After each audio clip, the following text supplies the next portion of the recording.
Albin Kurti ka dash datën 28 dhjetor vetëm për shkak të diasporës, dhe kjo është fakt. Kritik, nëse më nda quaj SPAKU ashtu ndaj diasporës, do të kthejnë ndoshta edhe një lloj bumerangi dhe për ju.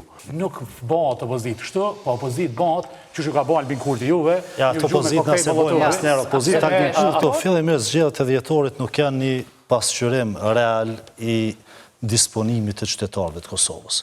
Dije që data 28 dhjetor asnjëherë nuk ka qenë një datë normale për të mbajtur zgjedhjet, një kohë kur një pjesë e madhe e qytetarëve kanë shuar Kosovën për shkuar në për vizita pushime dhe në anën tjetër kemi pas edhe një influks të madh të diasporës, njerëzve që e duan Kosovën, por megjithatë nuk e jetojnë çdo ditë jetën në Kosovë, që do të thotë që 28 dhjetori nuk ka qenë një pasqyrim real i gjendjes dhe i besimit të qytetarëve të Kosovës në qeveri, dhe po ashtu duhet pasur parasysh që në zgjedhjet e dhjetorit kemi pas skema korruptive elektorale nga kjo qeveri, e cila në munges të çfarëdo suksesi që ka pas, filloi ta përdorte instrumentin e vetëm që i ka mbet me shpërnda para në qytetarë. Dhe është e vërtet që ajo shpërndarje e paras ka mund të ndryshoj perceptimin afatshkurt të qytetarëve para zgjedhjeve, por po shihet që periudha pas zgjedhjeve nuk ndryshon nga to vitet paraprake. Por ndesha të kthehem te pyetja që e bone. Veç një pyetje këto. Pse nuk e vëni ju fokusin te kjo e dyta që thoni, te ky argumenti i dytë, shpërndarja e parave, por e keni vënë fokusin tek diaspora, e që me të drejtë dikush që jeton në diasporë mund të indinjohet nga opozita dhe që kthehet bumerang juve. Është fakt që koncentrimi i votës në vetëvendosje në diasporë është shumë i madh. Dhe është një disbalans i madh me parti tjera dhe kjo është fakt. Dhe mendoj që gjithë ajo maskarad e zgjatjes së krijimit të institucioneve dhe shkuarjes në zgjedhje ka qenë vetëm për një arsye të vetme. Për shkak se Albin Kurti ka dash datën 28 dhjetor vetëm për shkak të diasporës. Dhe kjo është fakt. Ne mund të ikim mos ta përmendim apo ta përmendim, por është një fakt që në atë rast i ka shku në avantazh Albin Kurti dhe vetëvendosjes dhe e kanë shfrytzuar. Po deshta të kthehem te pyetja që bone Blertës sa i përket fokusin fushat, a do ta fokusojmë te shkuarja në zgjedhje. Shkuarja në zgjedhje nuk është problemi kryesor këtu. Problemi kryesor është heqja dorë nga qeverisja. Ne nuk e kemi shqetësimin kryesor ta reduktojmë problemin që po Albin Kurti nuk i krijoi institucione dhe po na çon zgjedhje dhe tash duhet bëjmë edhe një fushat edhe sa na kanë mbet mbi një muaj edhe ta reduktojmë problemin të shkuarja në zgjedhje. Problemi është që kemi dikën që po i fiton zgjedhjet për 2 herë radhazi dhe nuk po fillon me qeverisë. Sot janë bë 444 ditë që nga zgjedhjet e 9 shkurtit kur vetëvendosja ka dalë e para në zgjedhje. 444 ditë. Për korektësi, ndoshta është mirë me prit takimin e kryesisë pas ka nesër, ku marrim vendimet edhe për platformën edhe për strategjinë partijake, ndoshta pastaj do të mësoj më shumë mirë, po mendoj që ndoshta SPAKU 2 pika do t'i kisha prek rreth asaj çka tha zoti Mustafa.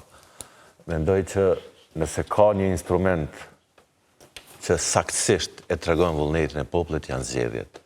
E ju e kundërta siç u tha më herët. Në anën tjetër, mendoj që për një kohë pa të harru dhe shpresoj që nuk do ta përdorin edhe gjatë fushatës, kjo ta quaj sulmi ndaj diasporës, në kuptimin e asaj. Qashtu po interpretohet tash, ndoshta po gaboj. Qeverisë, jo ndaj diasporës. Ndoshta po gaboj veç nëse thua që kanë votu diaspora dhe nuk e paraqet vullnetin e popullit të Kosovës. Qytetarëve që jetojnë çdo ditë në Kosovë, thash, jo popullit të Kosovës. Po qytetarët e Kosovës janë edhe ata. Qytetarë që jetojnë çdo ditë në Kosovë. Qytetarët e Kosovës janë edhe ata. Dhe kjo është fakt. Edhe kështu që mendoj që ky ju e përmendet edhe vet, ishte si në një pyetje për zotin Mustafa që nëse këto sulme ndaj sulme thonë që jo, mirë po kritik nëse më nda quaj SPAKU ashtu ndaj diasporës, do të kthejnë ndoshta edhe një lloj bumerangi dhe për ju.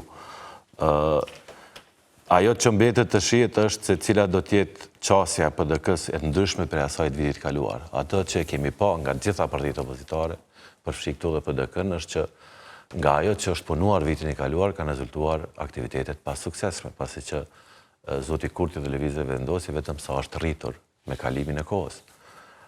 Tashmë gjendemi para një procesi të ri zgjedhor, për cilin e kemi paralajmëruar qysh në verën e vitit kaluar, edhe në emisionet e ti, disa herë kam thënë që zgjedhjet e fund vitit kaluar s'do t'jenë të fundit, edhe unë kam frikë që eventualisht zgjedhjet e qershorit s'do t'jenë të fundit për këtë vit.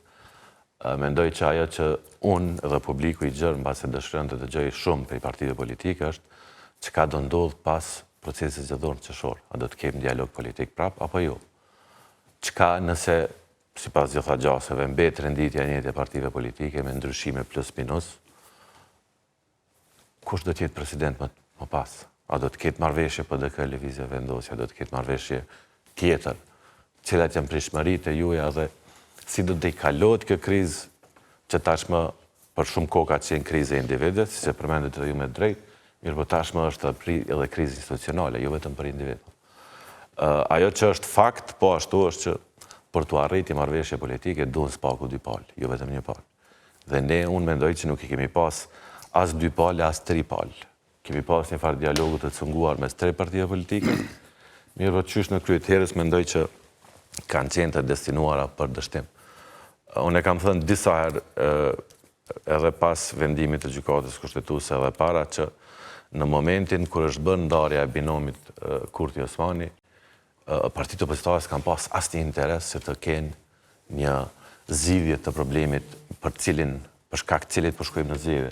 Kështu që ka qenë shumë legjitime për këta që t'jenë skeptik dhe pse jo të kërkohet edhe një proces i ri zgjedhor. Në një rast hipotetik, në rast se Partia Demokratike e Kosovës do të ishte në pushtet e zoti Kurti në opozit, kur do të ndodhte që ne të kishim takimet përbashkëta, si që ka ndodhur me zotin Hamza, i cili ka shkuar në takime për të konfirmuar vullnetin e tij prej një lideri që do t'i ndihmoj Kosovës, jo për Albin Kurtin, po për të dëshmuar që Kosova ka nevojë për stabilitet, çështja e presidentit është çështje që na preokupon të gjithëve dhe kemi shkuar në takimin e parë, duke kërkuar që në rast se ka një kandidat konsensual të japim mbështetje një kandidatit familjes Jashari.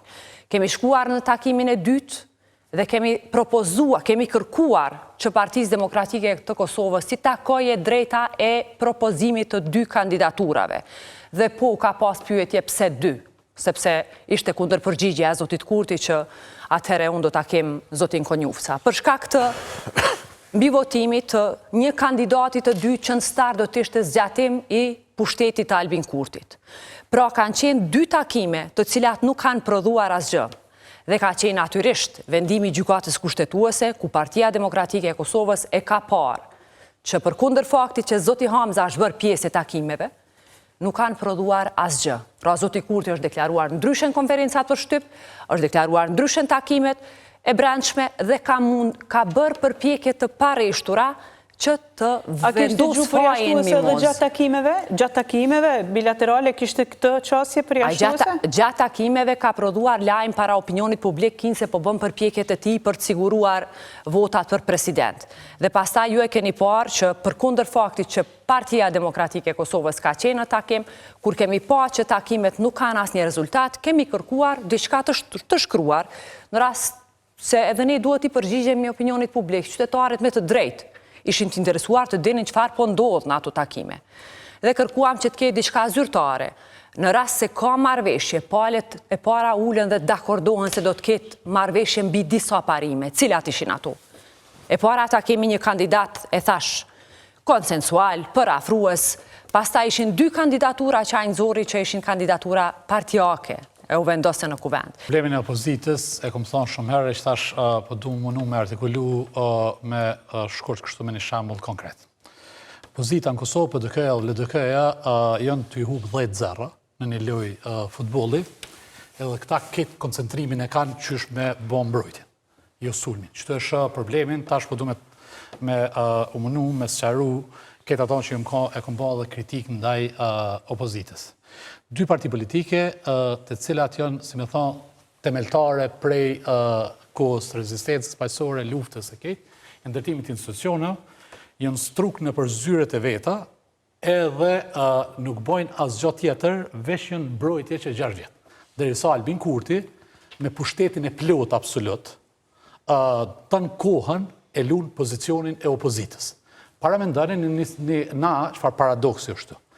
Këtë jënë të vërteta skandalet që kanë, si me tha, për 3 mujt e parë të pushtetit, na në Infokusja kanë nxjerrë 2 skandale, me cilat lëvizjave vendose e ka godit PDK-n edhe pushtetit e kaluara. Cilat janë ato? Tenderat, 22 tendera për 3 muj në Ministrinë e Transportit, edhe tender rreth 2 milion euro kompanisë Radojqiqit, kur e ka dhënë për mirëmbajtjen e rrugëve të sezonit dimror. Prej asaj dite, kur nuk i nalë aferat dhe skandalet. Ton kohën që kjo opozit nuk ka ditë me kriju një kauz për një problem të caktun. 1 miliard euro janë blejet energjisë elektrike. Vesh hajnia që ju bon kek. Një pushtet me 70%, një opozit e fort që shdash me rëzu pa e përfundu mandatin. Për me artë e absurditeti fundit, mos mi përmen ato që kena përmen nënstëm. Nuk kam rri një opozit me imponu debat në qitë shëshni për një temë caktune. Unë e ma dje, njëherë këmë thonë që kom përshtypjen që skandalet që pinzirin mediat, pjesa ma madhe opozitës nuk është të ledzu. Qytetari i Republikës Kosovës, në arrina për qytetet me ta, është të e ditë këtë që të hajnije maskarëllaqe, e punësime familjare, ato që thëjke institucionet nuk jënë për familjare për darsma, i ka këthy pikrisht për gra e për teze, e për halla, e për dojtë vetë. Mirë, na thuaj qka kam pasur mundësi më shumë të bëjnë. Në përmjet në debate parlamentare, në studio televizive, në qfar forme? Studio televizive, që të ka zej. Albin Kurti ka kriju kauz për një qenë të palë të QK-uja. Opozitën, na nuk e kemi po të dalë me bon asë një protest, asë një rezistencë, asë një alarm të ngrit, asë një konferencë për media, nuk ka pas temë, edhe debat, edhe hajni, edhe punësim. Ma dje, atëherë, kër i bëjshëm edhe skandale, si me tho, një filan ministri i PDK-s, para një 2 vjetë e kumpone në një kafe të nejtë, me njonin të ashqaj e kish morë një tender dikon, a i bëjke skandale edhe bëjke konferencë për media në levizin vetëvendosi. Shkrimet e mediave, skandalet, edhe me burime anonime u lexojshin në kuvend. Këta ka najtë edhe betejën e tyre, ja kanë lomi bon analistat në për studio televizive dhe media. Qa kemi ardhë sëtë? Sëtë kemi ardhë në një situatë për me ardhë në që ndodhi ditëve të fundit edhe deri në shpërbonjen e kuvendit edhe që e qumë vendin zjedhe. Para me ndërë një çfarë absurditeti është, kur këta rrinë mbrojtje, e Albin Kurtit e lusin, i thojnë hajde që shpja bojna me zgjedh presidentin. Ose që edhe argumentin e fundit. Se kur po që tani e ngriti zonë. Po kam frikë se tani harojnë, se i shtrove disa që LDK-ja o PDK-ja, dyat mburën, sot mirë, e sa konstruktiv, e sa mirësjellshëm, jënë ka liderët e tyne që kanë shku e kanë taku Albin Kurtin. Nuk bëhat opozit kështu, po opozit bëhat që që ka bëha Albin Kurti juve. Ja, të opozit nëse bojnë asë njerë opozit Albin Kurti. Po ja, po sa për meni Blerta, tha, 2 herë i kena shku në takim. Alo, jo së mburni, në ato që i kanë shku Albin Kurti. Ato që shku në takim Albin Kurti, kemi përgjëtësi për mi shku të e ditë sakt. Jo, po ke përgjëtësi me përgjëtësi para qytetarëve kishë Ja. A keni ditë që jo shkelzen Albin Kurti që kjo? Shkelzen. Po në ferë. Krejt PDK-ja nga ka thonë neve që kjo është lojë Albin Kurtit, po na po dojna mi shku në takim.